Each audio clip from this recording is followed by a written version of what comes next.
Welcome to this Infosecurity Europe podcast. My name's Sarb Sembhi. I'm the CTO at MD and until very recently the CISO for Virtually Informed. We're a small bit of business. We work in technology, dealing with very specifically with technological change. A big part of the technology change that we deal with is around cybersecurity. Everything from, on the one end, awareness and user awareness, and on the other end, looking at technological change around smart homes, smart buildings, smart cities. How will all these things change our environment and how we need to respond to them? So we help look at impacts of technological change. As I said, everything from the very simple awareness side of things through to the technology issues around smart cities, smart buildings, and so on. What excites me about my work is that it's very, very different because we cover so many different things. And some of the work that I do, there's a percentage of the work that I do is unpaid work. So one of the roles that I have is with the IoT Security Foundation. I'm the co-chair of the Smart Built Environment Group. And that's very exciting. And we look, and we've been working towards producing guidance for smart buildings, for building owners, for manufacturers, and for facility staff around smart buildings. And that's exciting. And some of that is some parts of the week. There are other days in the week where other work that I do. One of my other roles is as the lead for the Cybersecurity Council for Workstream 8, which is a thought leadership workstream. So my work involved in the Cybersecurity Council is around looking at the governance side of things, that when the council is formed on the 1st of April, how will it deliver thought leadership within the council? So I've been looking at the structures that need to be set up to be able to provide that.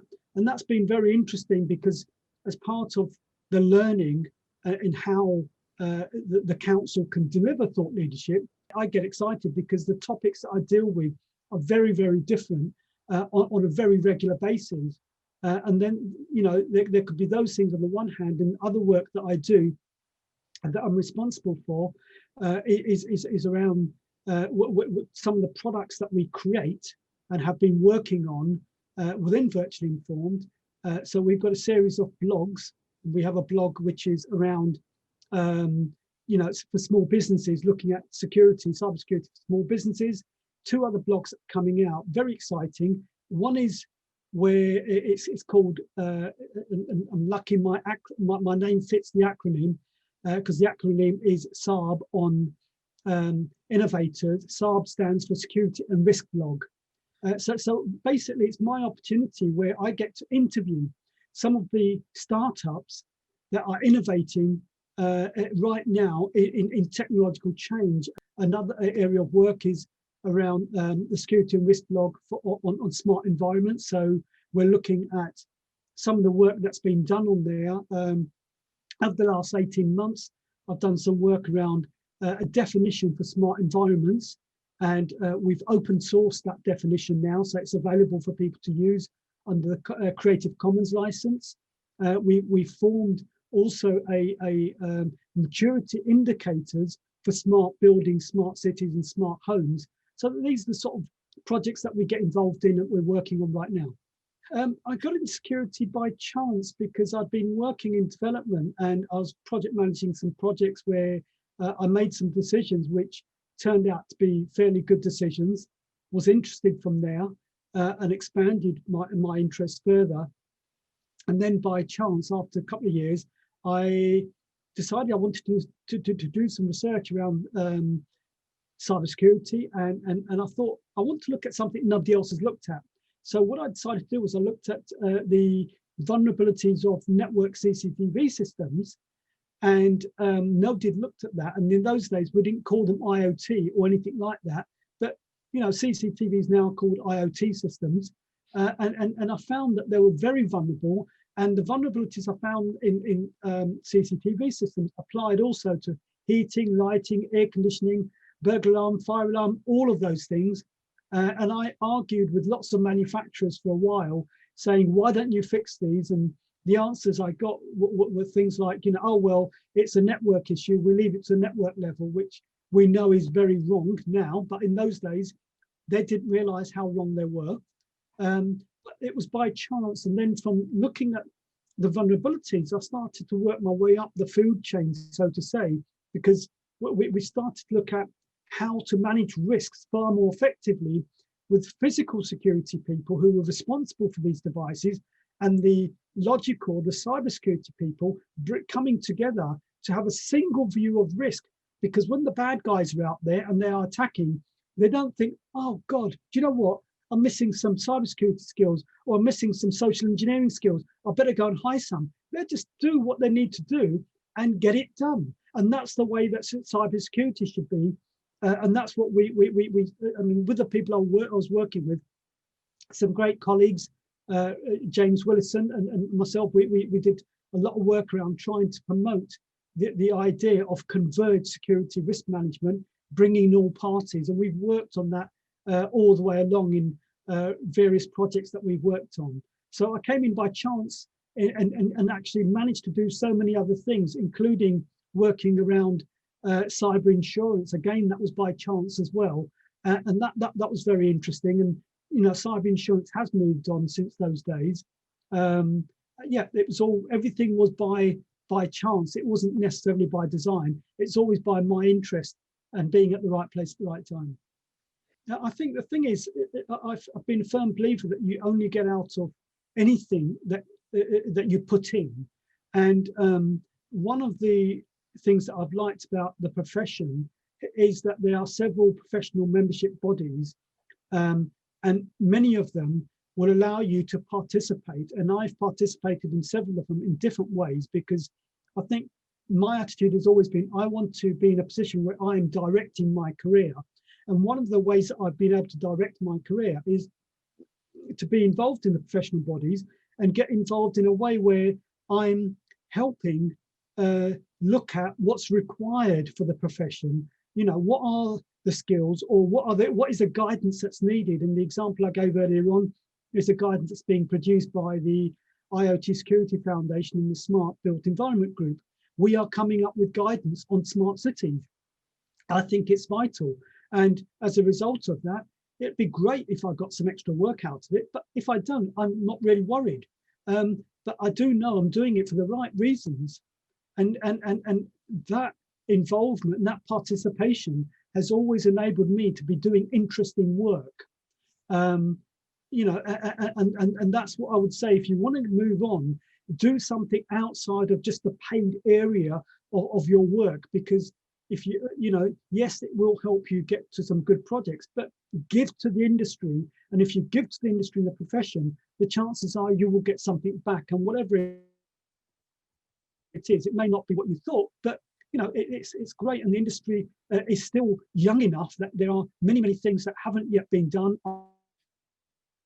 I'm still not certain, and there's opportunities that you can help create a niche within cybersecurity that could well be big, sometime in the future, because there's many things in the last few years that have become very specialist. One of those I mentioned earlier on, cyber insurance.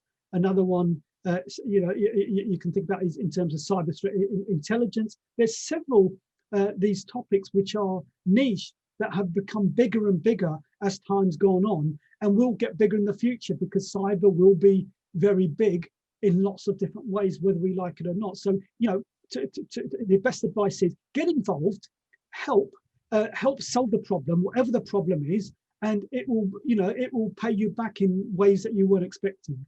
Yeah, I think some of the next big things will be the impact of other technologies on existing technologies. So, for example, we've had cloud. Yes, it's great, and if people think cloud has been done and dusted, but the strange thing is it hasn't been done and dusted. And there are other technologies which will impact cloud. They will impact mobile devices. And yes, people might think, oh yeah, mobile devices all done. Yeah, got that tick. But there's a range of things that will impact all of these existing technologies because of some of the new technologies that are coming in. And those new technologies vary everything from, artificial intelligence, blockchain, edge computing, all of these things. At the moment, they haven't played out. And it's the same way that, we talk about the GDPR, and GDPR, when it was designed, was probably, I think, about 2007, 2008, when they started to discuss it. By the time it actually came into the first version that went public, that was 2012. So that was 4 years of discussing it. Now, that was a draft version. From the draft version to a version that was agreed, that was 2016. And 2018 is when it came into effect. So time goes on. And if you look at the way that, what they try to legislate for or regulate for, many of those things that we are seeing today, as we've seen in America on social networks, with Facebook, Twitter, and so many different things, these technologies right now, where they are, just were not at the same place when regulation came in. My point that I'm trying to make is that technology is changing and impacting all the existing technologies in ways that we hadn't considered before. So many new technologies that can come in, and they're going to create new challenges for us that we just haven't anticipated in slightly different ways that we thought that they might well impact us. I think the pandemic hasn't played itself out completely in terms of the impact on cybersecurity. The first thing was that the change from everything focused entirely, apart from the few staff that were known to work outside the corporate offices, everything used to be located right there in the office, in corporate headquarters, to then sort of like the next day, everyone being out.